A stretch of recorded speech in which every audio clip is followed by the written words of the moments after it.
Meanwhile, we're getting prepped and ready for the Seahawks on Sunday. What are you looking at as far as the key matchups there? Yeah, as far as the offense versus the defense, I think the key matchup is probably going to be Patrick Surtain, who they just paid a ton of money, close to $100 million in a 4-year deal, and DK. I think it's best on best there. We'll see. I'm really looking forward to that matchup, and I think it's going to be key. The thing I always say about DK is that if he doesn't get open or doesn't come down with the ball, there's a good chance that somebody's probably holding his jersey or trying to, climb up his back. So, yeah, I mean, I like that matchup, but I don't know who's going to win, but I would bet on DK. But, that one I think is pretty obvious. That will be cool to watch.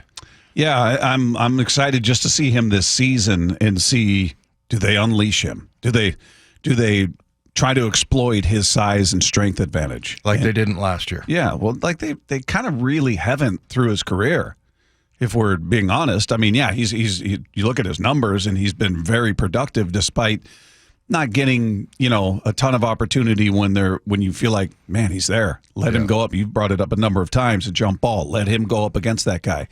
And Pete being very risk adverse at times and wanting to limit the exposure for turnovers, maybe cost some of the production he might have come up with. So we'll see what Grubb looks like as a coordinator and how he tries to exploit the perceived advantages there. And I hope we see that. I hope we see it.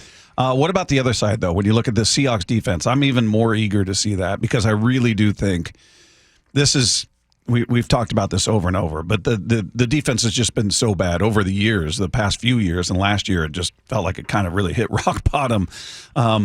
That if they just improve a little bit, we're just looking at a better team. We're looking at a team that I think is going to win double digits, but and it starts on that line. So what do you think the key matchups for the Seahawks defense versus that offense of the Broncos? Well, I think it's all about their rookie quarterback, Bo Nix, coming in here. I reminded people this last night on the show I did with Sylvie.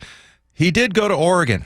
So there's a lot of Oregon haters here with the Husky fans. So, make it loud for him. But I just think it's going to be really tough for him. We'll see. I mean, we've heard from Sean Payton just glowing things about how he's next level. And I think he's like 32 years old his rookie year. I think, honestly, I think he's 24. Like Brandon Weeden. Wasn't Weeden like 25 or 26 his rookie year? Yeah.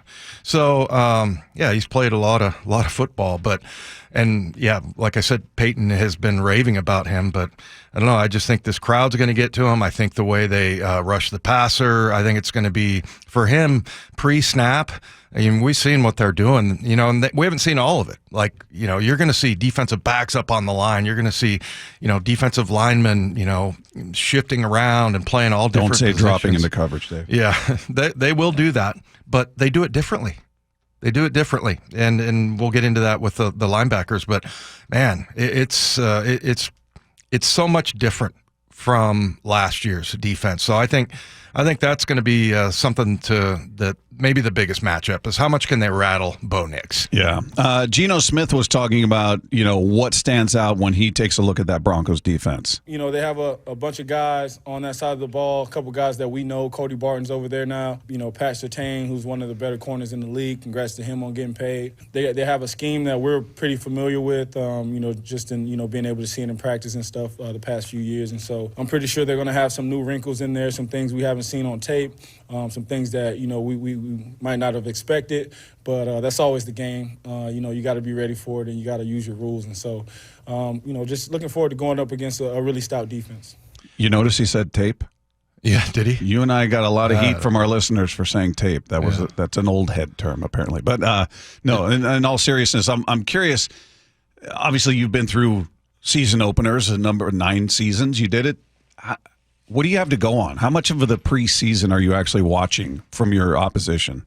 I mean, because we all talk about it, we beat that into the ground. It's vanilla. They're not unveiling anything. They're not scheming. Blah blah blah. So in game 1, what are you looking at in the way of film or tape, Dave, when you're watching the opponent? The tape I'm watching is really what you do. What happens is, I guarantee you, their offense is watching a whole bunch of tape from Baltimore. from what they did last year, because like you said, vanilla during the preseason, you don't want to show those things. The other reason you don't do run blitzes and things like that in the preseason is you want to see if a guy can win a one-on-one battle, not because the offense gets fooled and you come free on a sack. That's what you don't want to see. You want to see guys battling for it. So, and I think the other thing to watch, I mean, obviously, I think that Bo Nix is going to get rattled, but I think it's going to come from that defensive line. I was listening to Hawks Live last night with Bumpus and Moyer, and they had Byron Murphy on. And, the way, from what I understand, and I've seen a little bit of it, Jaron Reed has just been a monster in camp. He's had a really good preseason. And then you've got Leonard Williams, and then you've got Byron Murphy. And, like Moyer was talking about last night, that Byron Murphy, they tried to double team him in college. Now, I know it's college, it's different, but still, they couldn't do it. Not at that level. So who are you going to double team? I mean, who are you going to concentrate on? So, again, I think that might free up Jay Reed a little bit because they're paying so much attention to the other two big guys, including a first-round draft choice. Well, one of the new guys that we've seen a little bit of out there at that linebacker spot is Tyrell Dodson. And it seems like anybody who's seen him is feeling pretty good about what it is he does and what he brings to the table. We have yet to see Jerome Baker. We'll see what goes on in week one if he's out there, if he's not out there. But Adam Dirty talked about just the leadership he's seen from Dodson at this point. You see, when he came in, obviously he missed the whole of spring, and then as he's gone through camp, I felt like it was like probably 10 days, 12 days into camp, there was a real shift. Like especially you felt his speed, like his ability to play sideline to sideline, and now like I felt in the last I would say last 2 weeks, his communication has gone through the roof, like the understanding, the way he's lining people up. He's getting more confident. He's doing a great job.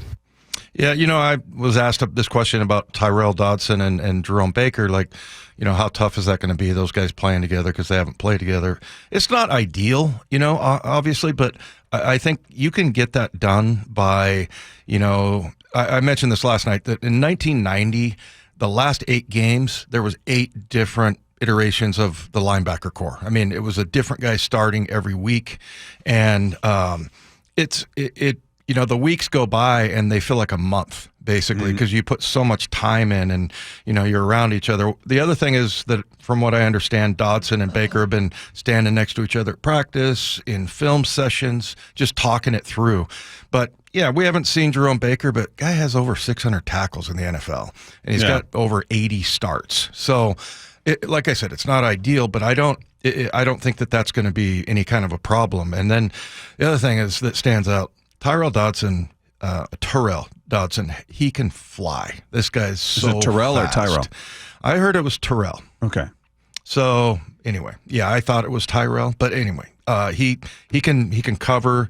And there was kind of interesting thing that there was a clip from Mike McDonald, and he was talking about he calls him T-Dod, and so he says, that was a great break on that. Just take 2 more steps the next time you're covering this guy, and then look at the quarterback.